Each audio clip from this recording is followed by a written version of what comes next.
The House is set to vote today on the Sandy aid bill for $9.7 billion.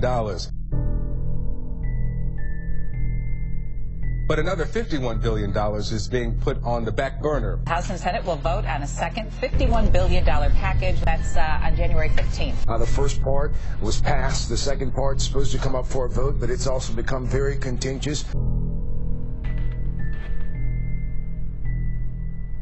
Half of what Harry Reid calls an emergency is pork.